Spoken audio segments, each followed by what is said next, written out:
outside? Should I run and hide? How do I take my company worldwide? Do you love the law? Did you watch Hee-Haw? What's the weirdest thing that you ever saw? What's it like in court? Favorite sport? Can you help with my book report? Is my hair too long? Am I right or wrong? And do you mind if I sing along to anything? Ask Alan anything in the world. All right, hello and welcome to this edition of Ask Alan. My name is Alan Crone. I'm the CEO of the Crone Law Firm. And with me today, I'm very excited to introduce Ike Griffith, who was, he and I worked together in Mayor Strickland's administration, and I really have gotten to know him over the last 5 or 6 years. And he's one of the great Memphians that is working every day to make Memphis a better place. And someone I'm honored to call my friend. Ike, how you doing? Doing fine, Alan, and thank you so very much for inviting me to be on your program. Oh, it's my pleasure. It's my pleasure. As frequent viewers of this program know, I like to ask people kind of where they came from. So, Ike, what's your background? Are you a native Memphian? No, I'm not a native Memphian, I'm sorry, but I am from Mississippi, a town called Hazelhurst, Mississippi. That's about 35 miles south of Jackson. And stayed there with my parents. My dad was my high school principal. My mom was my high school English teacher. And hopefully I won't break any verbs today. But, I did my undergrad work at Ole Miss, finished there. I have a master's degree from Union University in curriculum and instruction. And I also have a EDS degree from Union University. And I was a teacher in the Memphis City Schools, Shelby County School System for 20 years.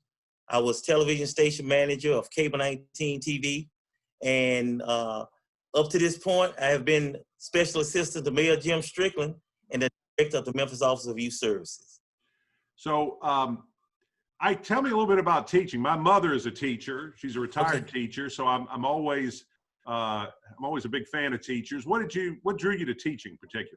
Well, I tell you what, this is funny that you say that, because seeing how my dad and mom was teaching other students, and mama stand up late at night grading papers and what have you, I swore up and down I would never go in the school system. I would say never. I got my first job once I finished Ole Miss at WHBQ TV. That was during the time Marsh Thrasher, Ed Craig, John Glaze. So I was there. That's my first job. But then I got caught up in the layoff in 1990. And my dad always say, have something to fall back on. So I was doing substitute teaching during the time that I was working at Channel 13. So when I got caught up in the layoff, I went back to substitute teaching, eventually going back to school, getting my master's and what have you. And I stayed in the system for about 20 years. So that's how I got into the teaching profession. Not by choice, but I'm glad I did, because it prepared me for the job that I'm in now. Right. People ask me from time to time, if you weren't a lawyer, what would you be? And I always say I'd be a history professor or a political science professor. I just kind of like the idea of helping people learn about something I care about. Yeah. So, I really enjoyed the time that I spent in the school system. It gave me an opportunity to see the need of helping young people. And, Alan, our home structure is not like it used to be. And some of the children that I dealt with on a regular basis, they just really needed that guidance. Some parents weren't there, father figures weren't in the home. And one of the things that I admired so much about my dad, he was firm, he was friendly, and he was fair. And getting a chance to be around that type of environment, I just passed that on to the students that I was in contact with. I made sure that I helped them, but I was firm with it and I was fair. And I just took them on as if they were my own child, because some things I demand that they do in order to help them along the way. See, young people need to realize that we as adults have been where they have to go. And we're just trying to do whatever we possibly can to keep them on the right track as much as we possibly can. So I tell all my parents, I'm your helpmate in helping your child while you're at work. I got them for 7 hours during the daytime. And what I'm trying to do is instill in them good core values, because our young people need to understand mom and daddy will not be with you always.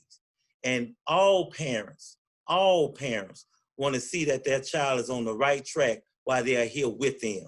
And I want our young people to know while they are here with their parents, be able to give back and show them how much you appreciate them while they're here with you. So those are just some foundational elements that I like to instill in our young people because they don't realize every day that they wake up, they're getting closer and closer to adulthood, and parenthood is a responsibility of a lifetime. Sure. What did you, when you taught, what did you teach? I was in broadcasting. I taught radio and television. As I mentioned, I was television station manager with Cable 19 TV. So that's what I taught broadcasting. Where, which school? Glad you asked that because I was at several schools.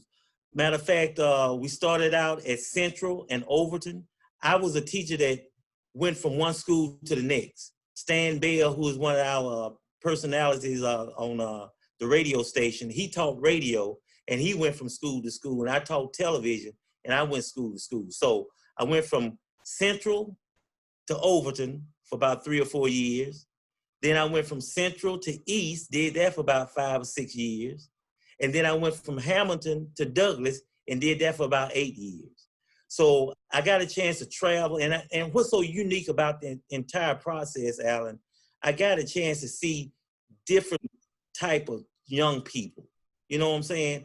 You know, I had young people who came from good homes, lived in great neighborhoods.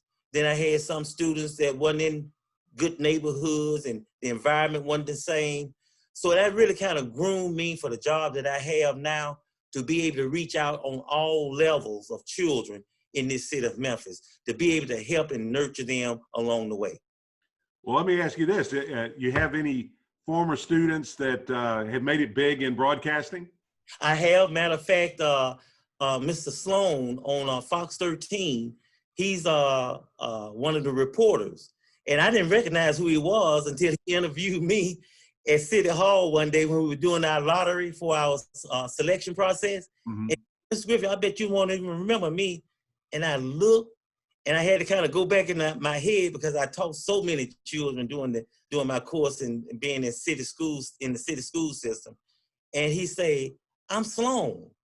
And I went back and I could see it. I said, "Man, what are you doing?" He said, "I'm reporting now for Fox 13. And I was so elated that he got a chance to interview me, his broadcast instructor. Then I had another young lady that worked at Channel 5. She was a producer, and now she's up in Philadelphia producing now. So I've had several to come through our local television stations and been through my class when I was teaching. That's got to be really rewarding. Oh, it is. Because I tell you, the things that we were trying to instill in those young people, you know, it made me feel good that I reached someone. If I didn't do but just that one, and I reached them. And, you know, I have students that have children in my program today, and they will go up and tell their child, "Mr. Griffith was my teacher." And just to see how elated that the young people are who I help, now I'm helping their children, you know, and they're instilling the same things that I tried to teach them when they were in my classroom. So it's a good feeling knowing that you have made a difference in some of the lives of our young people, and really they took what I was trying to teach them to heart. Sure. You know, and for every student that actually goes into broadcasting, I'd imagine there's, you know, countless students that the self-confidence that you get from learning how to be a broadcaster is so valuable. I know when I was in high school, I was on the forensics team, which was the also called the speech team. Okay. And one of the categories was radio, and you would do a radio broadcast, and just the experience of getting up in front of people and putting yourself out there and realizing that it's not as terrifying as maybe you think it is, gives you confidence. At least it gave me the confidence to do a lot of other things. Right. And it does. I mean, once you get our young people acclimated to the process, you know, in one of my classes, we did what we call commentaries. And we really wanted our young people to be able to express themselves on certain issues that they may face each and every day, and be able to explain it in such a way that you can win over an audience, or you may have that audience to go entirely in disagreement with you, but yet and still you are able to formulate your ideas and your solutions to the problem that you put out there. So I think broadcasting was a really, really good step for a lot of our schools that to have that program in our school system, because it really gives our young people self-esteem to be able to express themselves in different calibers. And I think a lot of young people need to, go into public speaking or, broadcasting in such a way, not to be a reporter, but just be able to express yourself verbally. Yeah, and in our modern education system, because particularly in public schools where there may be a lot of students in a particular class, there's not the opportunity to do that in class. And so a class like yours provided that for folks where they may not have been otherwise able to do it. Right. So we're just so elated to be in this position that I'm in now, because I'm still doing the same thing, being able to help our young people. And Alan, I'm gonna tell you, once you find your purpose in life, it's not work anymore, it's fun. Amen to that. Now, what I do now is fun. And I'm so elated to work for Mayor Jim Strickland, who gave me this opportunity, to let me do what I do. And, I guess he can see all the different things that we have done in this program. We have done quite a bit, and we are still working. Despite the pandemic, we are still able to cross over hurdles, keep our young people engaged. But, to have leadership of that caliber who have taken youth on as a top priority, that speaks volume, because our young people are our future. And if we can just help nurture our young people in becoming productive individuals, Memphis would be a home seeker's paradise, because people want to migrate here. The people who live here and go to school here, we want to keep them here just to keep our city on the map and a city to be reckoned with. So I'm so elated to be in this administration. As you mentioned earlier, you were with us at one time. It doesn't feel the same with you not being there, but we know you still here in the city, and we can always reach out to you. So that's what makes us so unique, is that we have people in this city who have a vested interest in this city and the use of this city. So that speaks volume.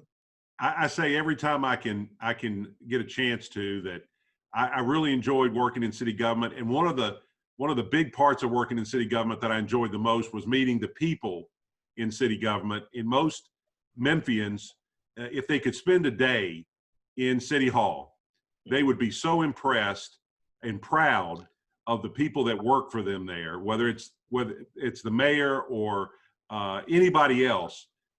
99.99% of the people I work with, all they want to do is make Memphis better.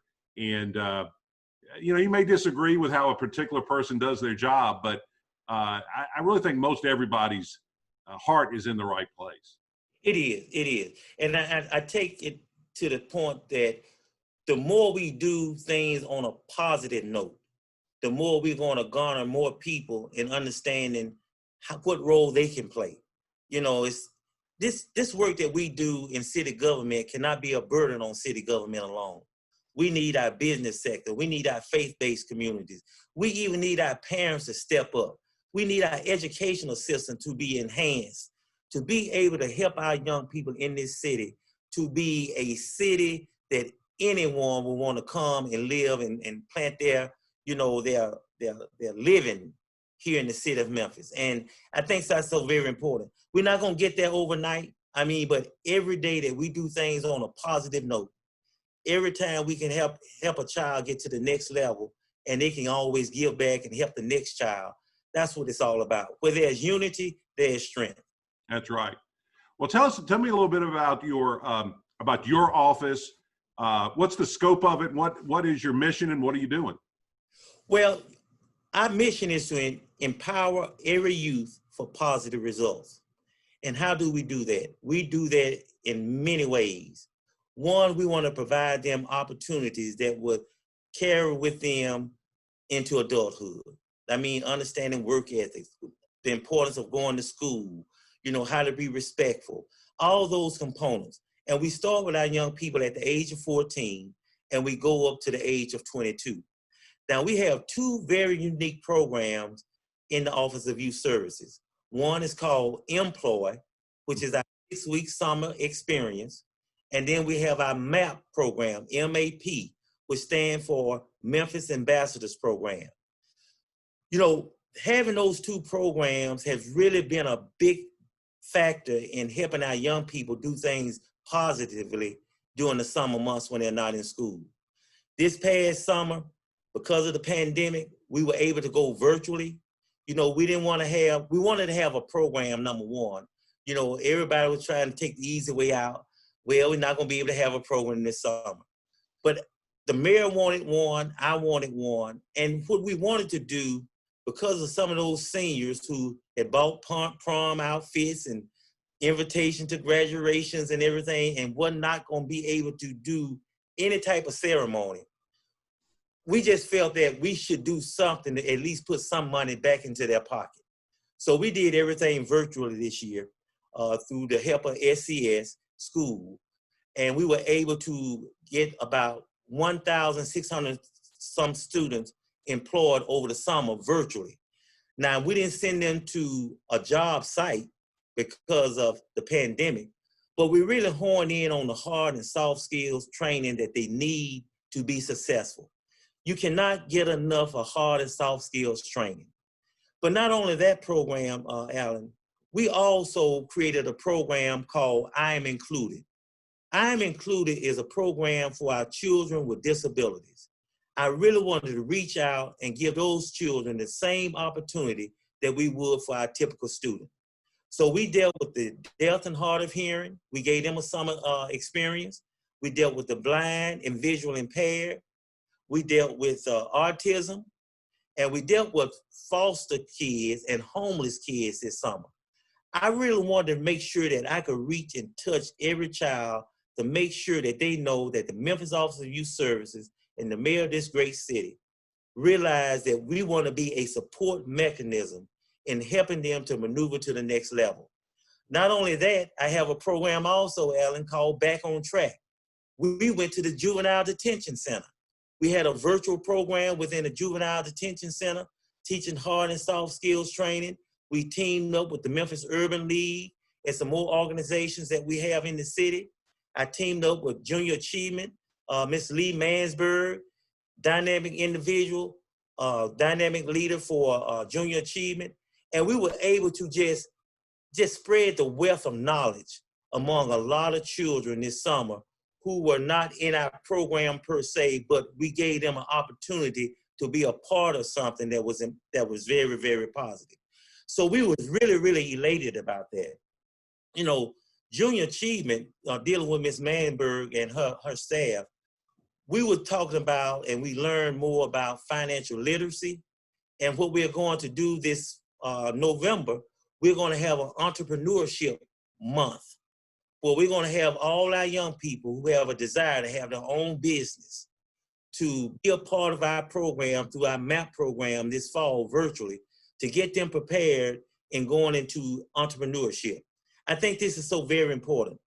We need to always remember that every child will not be going to college, but we really want to make sure that we do whatever we possibly can, whether a child going into a career or going into entrepreneurship.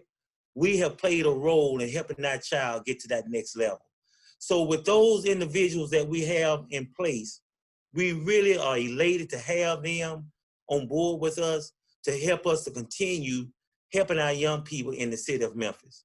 And you know, all this have to take money. You know, the city budget me for so much, but we created also a JOY program, JOY, J-O-Y, that stands for Just One Youth.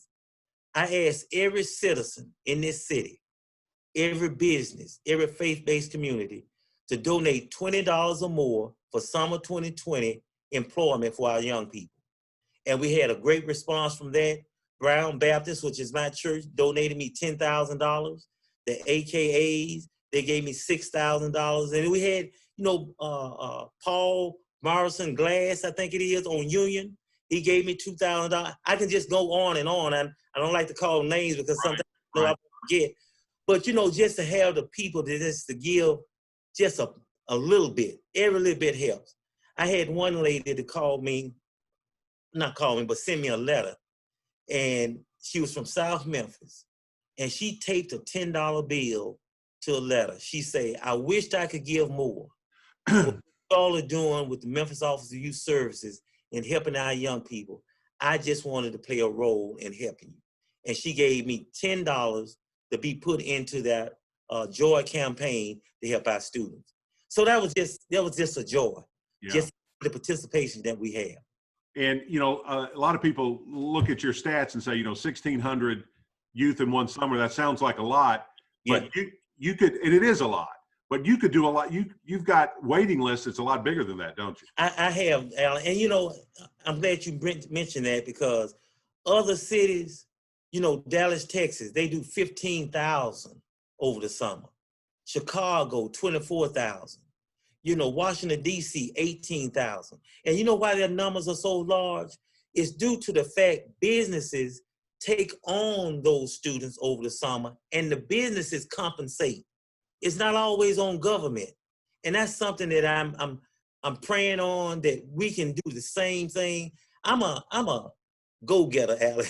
I don't stop. I find ways, but I want the businesses in this city to buy in and give our opportunities to our students like these other cities. And we can do it. I mean, we have Fortune 500 companies here in this city, and I'm not asking for 6 months. I'm just asking for 6 weeks. And in some of these companies, that's just petty cash that they got lying around in some areas. But just to invest in our children and giving them something positive to do in their companies over the summer is a win-win. You know, some may already have an internship. That's fine. But let's increase it just for 6 weeks, just to give some of our youth in Memphis an opportunity to work during the summer months. So we're going to keep knocking those barriers down. You know, that's why I got boxing at the Pipkin also. I'll tell you about that shortly. I wanted to talk to you about that because you do lots of great things, but I know for a fact that the boxing at the Pipkin is one of the mayor's favorite things that you do. Right. You know, boxing was a big event through the Memphis Police Department years ago. And about a couple of years ago, what we did, we got a hold of it again. I worked with Mr. Pete Mitchell, who is a retired boxer, retired teacher. And we just kind of put our head together and say, let's bring this back. And we had to support, man, you just don't know. It's just unbelievable that the support that we got to bring this boxing piece back into our city. And we've had several, you know, boxing matches before the pandemic. Matter of fact, we're getting ready to do something now. We teaming up with USA Boxing. We are coming together now, trying to do an event in October under the big tent, but everyone would stay in their cars. It would be in my parking lot. But USA Boxing is coming to Memphis to work with us. We ironing things out. We're in negotiations right now. Because of the pandemic, we're gonna always be cautious, but life goes on. And just to be able to do some of these major events is just a win-win. And you know, Alan, we don't charge anything for my events. And the reason why is due to the fact I don't want money to be an issue on families coming out for enjoyment.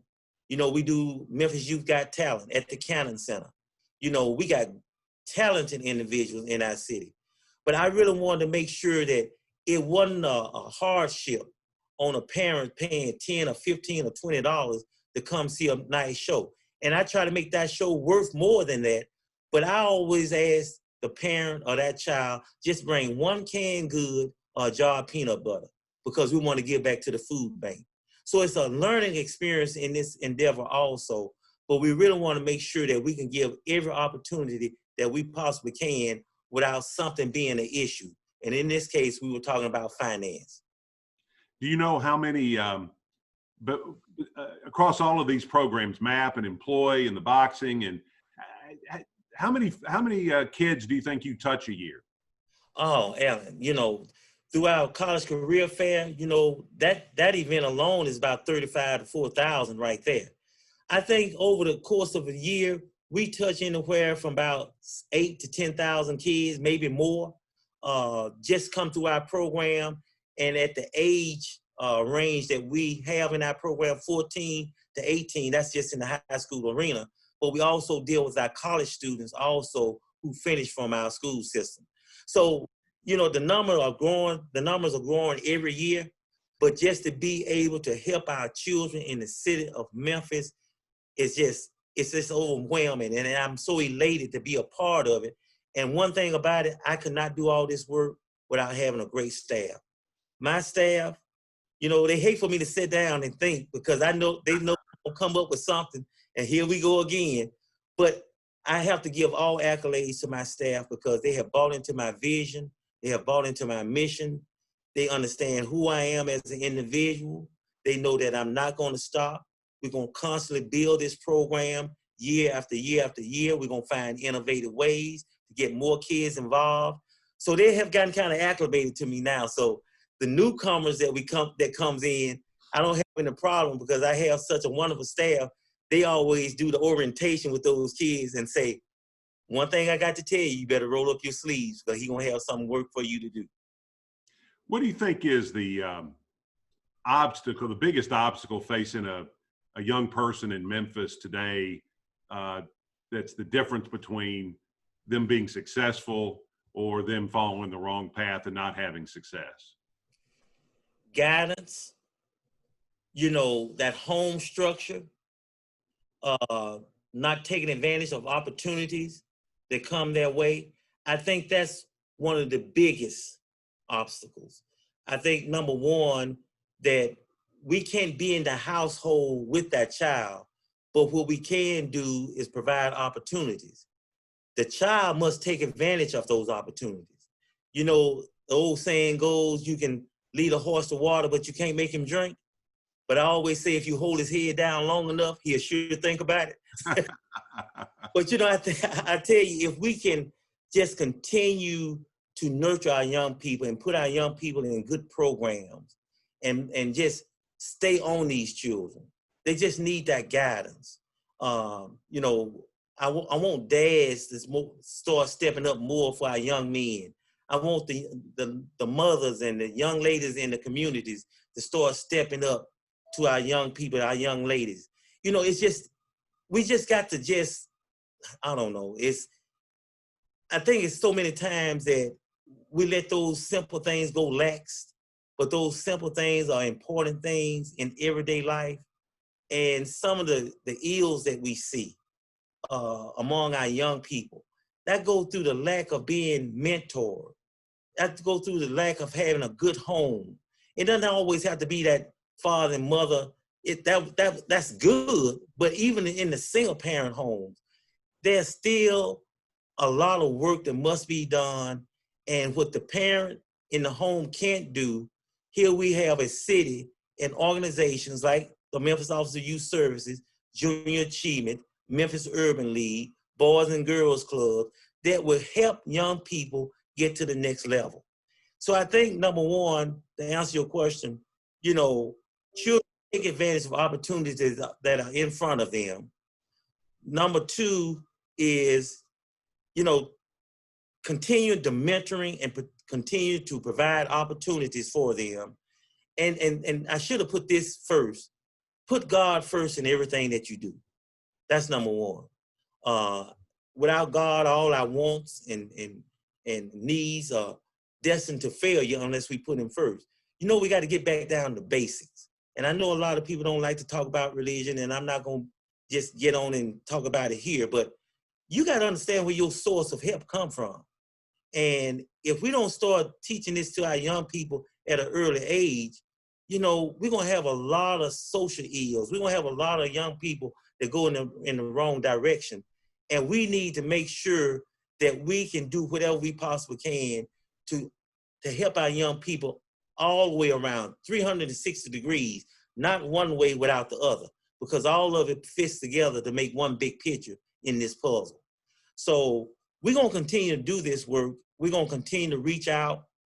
That's one of the main reasons that we reached out to juvenile detention and called the program back on track to help those young people once they are released, to give them a sense of direction, not just let them go, because if you do that, it's a revolving door if you don't have anything for them to go to. So we're just trying to find innovative ways to save as many children as we possibly can. Sure, sure. You know, we talked a little bit about when you were teaching, and the people that you've elevated because of your, frankly, just your attention that you paid to them. Can you think of anybody in your life that was a role model for you that set you on the right path, or gave you an opportunity that now you look back and say, man, that really made a big difference for me? Well, Alan, I got the first start in my household, and that was my dad. My dad was an individual who demanded respect. And I'll never forget, it was one incident that my mom wanted me to take typing in school. And I always say, Mama, typing is for girls. I don't want to take typing. She said, well, son, you need to take typing and everything because it's going to help you when you go to college and everything. I said, Mom, I don't want to take typing. She said, I'm going to tell your daddy I took typing. My dad was like 6'6", 275 pounds, a big man, okay? And he was left-handed. I'm scared of left-handed people to this day. My dad made me do. And I was so thankful that he did. I couldn't see it at the time, but once you get out on your own, and that's what I tell my children all the time, once you get out on your own, you're gonna see the benefit of listening to your parents, okay? When I went to Ole Miss, Alan, all of my papers that I had to do had to be type generated, okay? Every last one of them. And I could see now why Mama made me take typing. And I didn't understand it at the time, but when I went to college and had to type all my papers, that was a big benefit. And not only that, it helped me make money because some of the students, my classmates, knew I could type, and I would type their papers too, but I would charge them. So that was just a little supplement I had during my college days. But I have to start at home. Then second of all, my mom. My mom she was that nurturer. My daddy was that disciplinarian. So when he got through with you, you needed to fall in somebody's arms to kind of get back on your feet again. And my mom was that type of person too. So that's what gives me, when I see a child needing that help, that's how I can be that nurturer. I'm that disciplinarian, but then again, I can be that nurturer too, telling them that everything's gonna be all right. Just pick yourself up, dust yourself off, and we're gonna continue this journey. And I'm gonna take you so far, and then I expect you to go on your own, because I'm gonna take the training wheels off this bike, and you're gonna have to start pedaling on your own. So those two individuals, I can say, have been a big, big influence in my life. Both of them are deceased now, but I know they smile down on me and just see what they have done to produce an individual who have taken on the characteristics of things that I was taught, and I'm passing it on. I'm just not pouring it in for my children, but I want to give it to as many children as I possibly can. So those two individuals, my mom and my dad.